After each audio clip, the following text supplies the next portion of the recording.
سلامات كورات نيتشالنا تخاتلتي لوم عنتي شادشاي كفال نا كايل اكس واي فيلم حيزنا لكم مزينا لنا كم زفلت كايل اكس واي زر اسو تخاتالي فيلم عوز حالفة جميرنا نيرناينا بتخاتالي حموش تخفالاتون سديدنا لكم لنا كان محازن تحرد عزيريهم ناوشالنا اتخون كتريوهم تغريهم لوم عنتي شادشاي كفال كغتزليو مسامو داتا مسايتنحو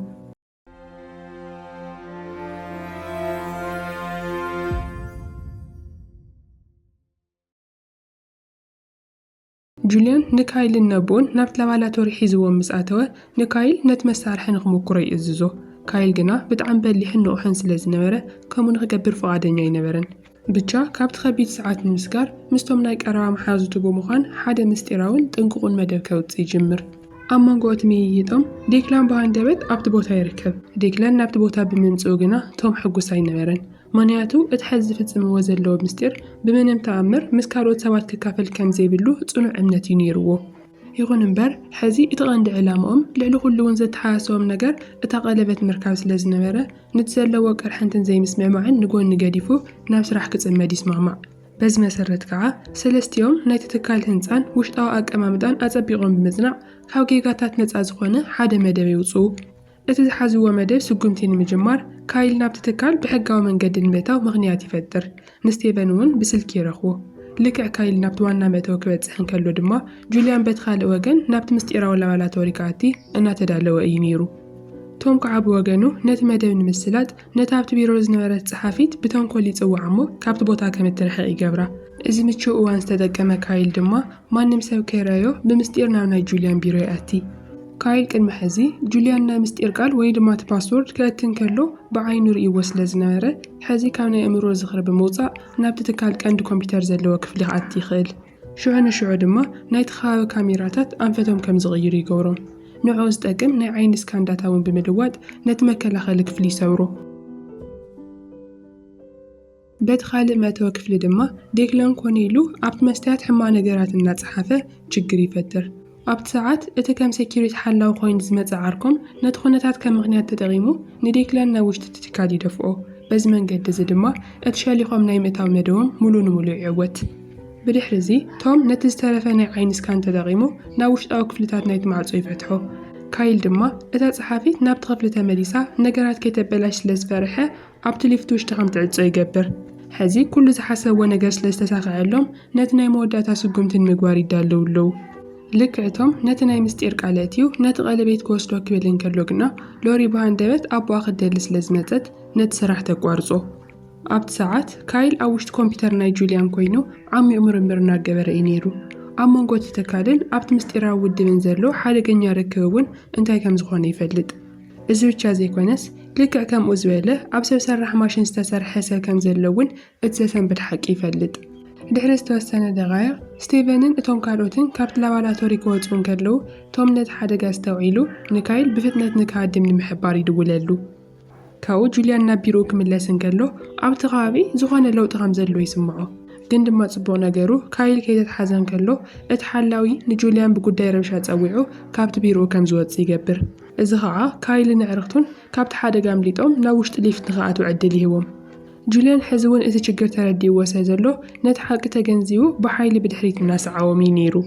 مجمّر ديكلان جوليان نامز أمسرايو نتناي ليفت سنسرات كم زي سرحي قورم بتزلو رحقاتن جزن كالكوليت كيرو دما كايل نتناي إليفيتر مع تزوقل في نخو حزي نساتهم أوشت تليفت خوينهم جوليان دما بدقة خوينو نايم ملاد عدلو ميسفح إذا سؤال نقركعا كايل نتغلبت بإيدو حيزوولو جوليان دما اتغلبت كمستوى سادة مسفلتة اتتكال مولو نخعد زوي إزز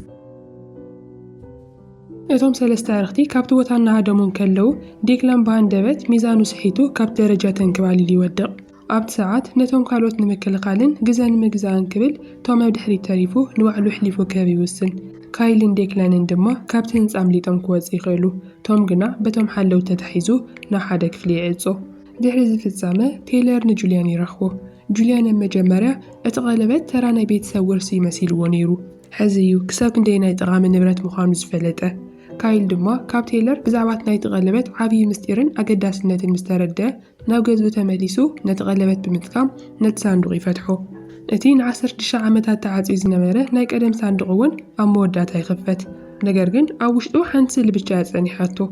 እቲ ብስእሊ ዝነበረ ሰብ ኣዳም ክኸውን ይኽእል እዩ። እታ ጥቕኡ ዝነበረት ሰብ ግን ብጣዕሚ እያ ንጄሲ ትመስል።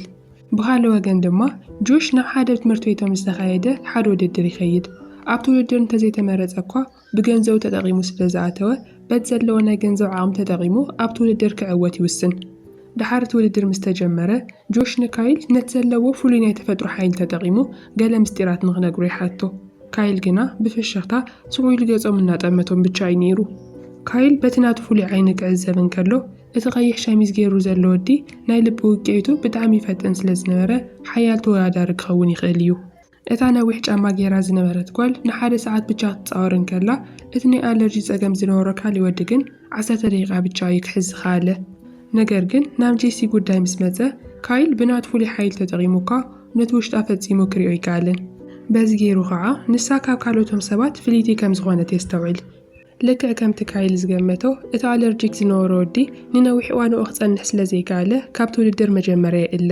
ድሕሪ ሓደ ሰዓት ድማ እታ ነዊሕ ጫማ ገይራ ዝነበረት ጓል እግራ ብጣዕሚ ስለ ዝደኸማ ንሳ እውን ካብቲ መድረኽ ትወፅእ።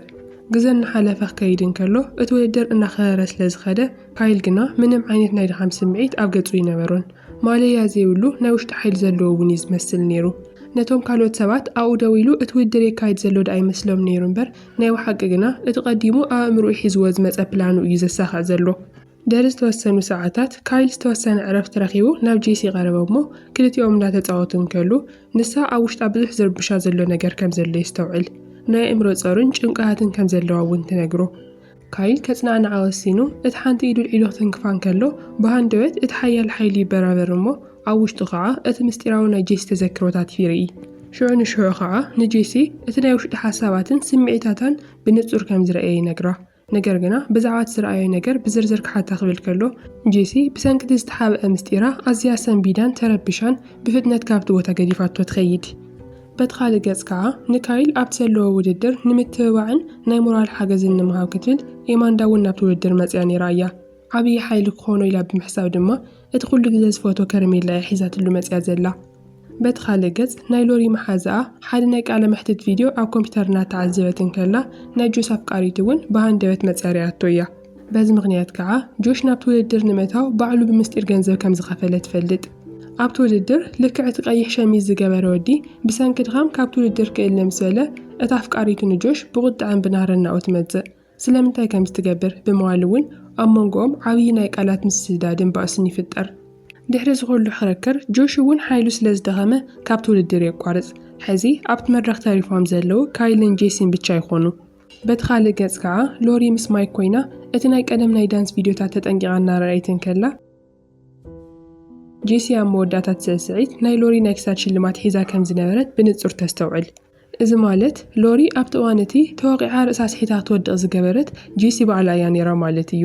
ሎሪ ነዚ ነገር ዝክተኣምኖ ኳላ እኳ እንተፀገማ እቲ ሓቂ ግና ንሱ እዩ ነይሩ።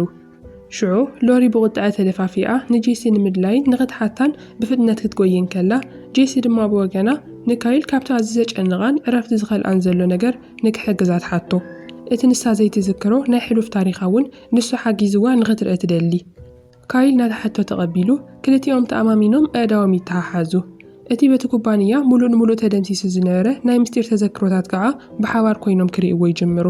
እቲ ልዕሊ ኩሉ ዘደናገጾም ነገር ክልቲኦም ናይ ሆላንደር ገጽ ምርኣዮም እዩ ነይሩ። በቲ ዝተፈጠረ ሓያል ጉልበት ምክንያት ከዓ እቲ ከባቢኦም ዝነበረ ኤሌክትሪክ ክባራዕ ይጅምር። ኣብ መወዳእታ እቲ ራእይ ከዓ ጄሲ እታ ኩሉ ግዜ ተኣምና ዝነበረት ሓፍታ ባዕላ ከም ዝሓደታን ከም ዝጠለመታን ብንጹር ትግንዘብ።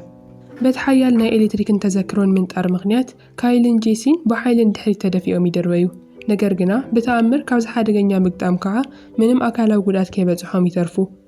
ሕዚ ካይል በዚ ዝረኣዮ ራእይ ኣቢሉ ናይ ጄሲ ትኽክለኛ መንነታን ሓቀኛ መወቆላን ሙሉእ ንሙሉእ ክርዳእ ይኽእል።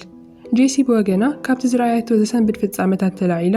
ብናህሪ ነቲ ሓቀኛ ምስጢር ንኽነግራ ንካይል ትሓቶ። ካይል እውን ካብ ድሕሪ ሕዚ እቲ ምስጢር ንውሽጡ ክሓብኦ ስለ ዘይደለየ ኩሉ እቲ ዘይተሓብአ ሓቂ ይነግራ። ብድሕሪኡ ነቲ ፍሉይ ተፈጥሮ ንምርኣይ ክብል ከዓ ቲሸርቱ ንላዕሊ ገይሩ የርእያ።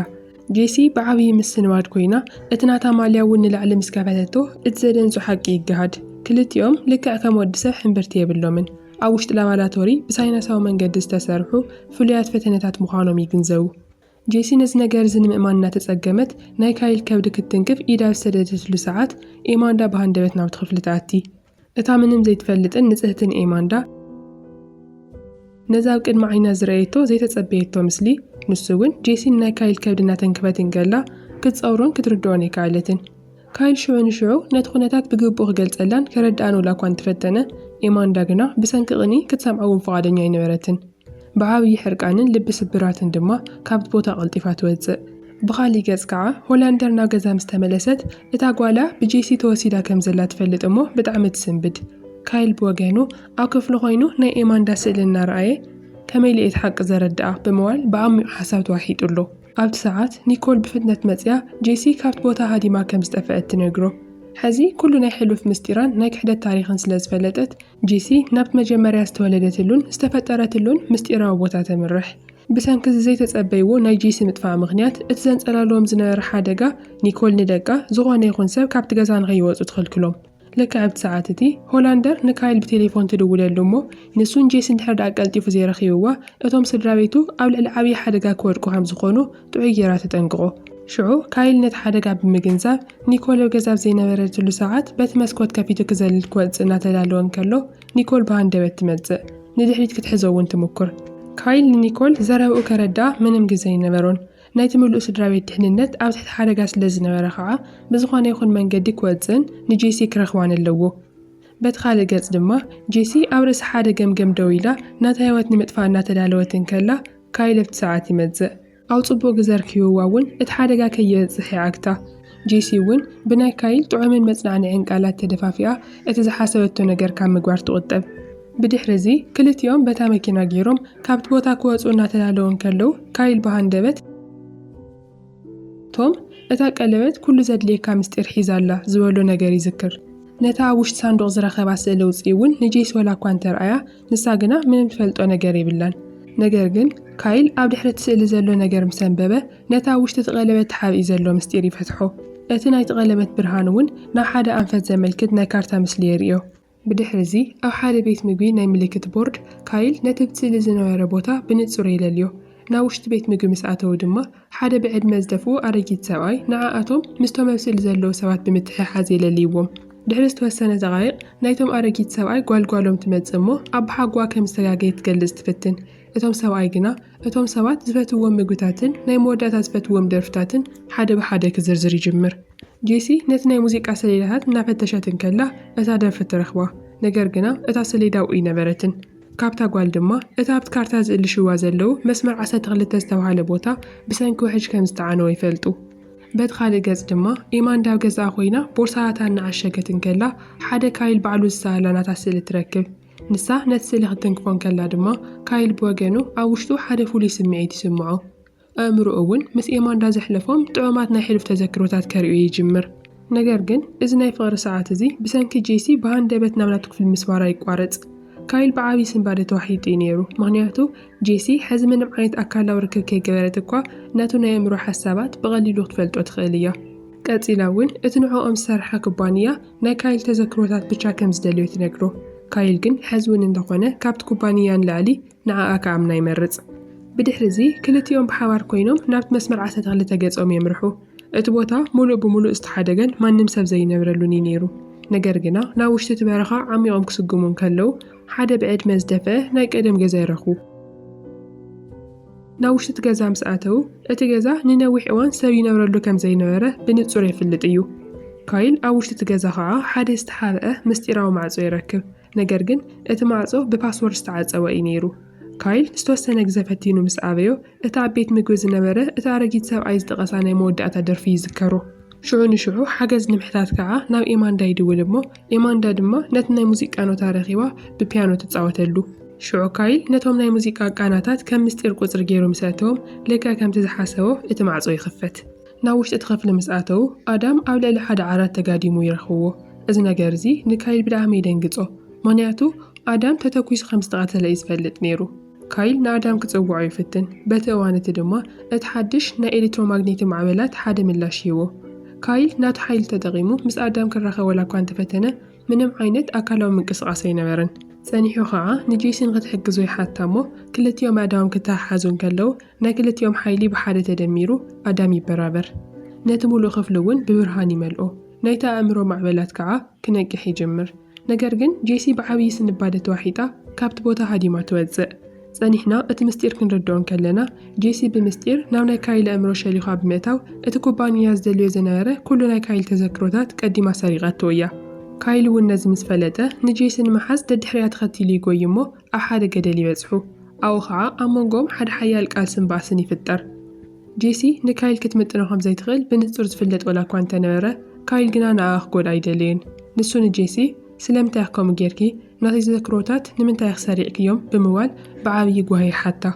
ኣብቲ ሰዓት እሱ ብኻሊእ ገጽ ድማ ናይ ኒኮል ስድራ ቤት እውን ናይ ካይል ዘይተለመደ ፍሉይ ባህርያትን ምስጢራዊ ምጥፋኣትን ኣስተውዒሎም ኣለዉ እዮም ኣብ ገዛ ኮይኖም ብዛዕባ ናቲ ኩነታት ካብ ምሽቃል ወፃኢ ግና ካልእ ነገር ክገብሩ ይከኣሉን ንሳቶም ዴክላን ብዛዕባ እዚ ምስጢር ሓበሬታ ከም ዘለዎ ይፈልጡ ዋላ እኳ እንተነበሩ ዴክላን ግና ነቶም ስድራቤት ተወሳኺ ጭንቀት ከይኾኖም ኢሉ ንካይል ዘለዎ ተኣማንነት እውን ንምሕላው ምንም ቃል ኣይተዛረበን ልክዕ እቲ ኩነታት ኣብ ከቢድ ኣብ ዝወሰነሉ ሰዓት ቶም እውን ብሃንደበት ናብቲ ገዛ ይመጽእ ኒኮል እቲ ካይል ዘለዎ ኩነታትን ዘይተለመደ ፍሉያት ባህርያትን ሙሉእ ብምሉእ ከም ዘስተውዓለትሉን ከም ዝተገንዘበትን ብንጹር ቶም ይርዳእ ይኹን እምበር ቶም ሕዚ እውን እንተኾነ ናይ ካይል ሓቀኛ መወቀልን መንነትን ነቶም ስድራቤት ኣይገለጸሎምን ምክንያቱ እዚ ዓብዪ ምስጢር እዚ ካይል ብባዕሉ ተዳልዩን ተኣማሚኑን ነቶም ስድራቤት ክነግሮም ዘለዎ ናይ ውልቃዊ ታሪኾም ምዃኑ እምነት ስለ ዝነበረ እዩ በዚ ናይቶም መግለፂ ምክንያት ድማ እቶም ስድራቤት ቅሩብ ናይ ኣእምሮ ዕረፍቲ ይረኽቡ ኩላቶም ሓቢሮም ከዓ ካይል ካብቲ ዘለዎ ሓደገኛ ጉዕዞኡ ብሰላም ናብ ገዛ ዝምለሰሉ ሰዓት ብተስፋ ክጽበዩ ይጅምሩ ናይ ሎም መዓንቲ ካይል ኤክስዋይ ሻድሻይ ክፋል ፊልምና ኣብዚ ይውዳእ ኣብ ቀጻሊ ሓድሽ ክፋል ሒዝናልኩም ክንመጽእ ኢና ክሳብ ሕዚ ብተኸታታሊ ትከታተሉና ስለ ዘለኹም ከዓ ብጣዕሚ ነመስግን ናይ ሎም መዓንቲ ክፋልና ከዓ እንድሕር ኢኹምዎ ነዚ ቪድዮ ላይክ ጌርኩም ኣብ ኮመንት ደስ በሃሊ ርእይቶ ጻሓፉልና ኢኹም ኣብ ቀጻሊ ብሓድሽ ክፋል ክሳብ ንመጽእ ቻናልና ሳብስክራይብ ብምግባር ቤተሰብና ኩኑ ይቕኒየለይ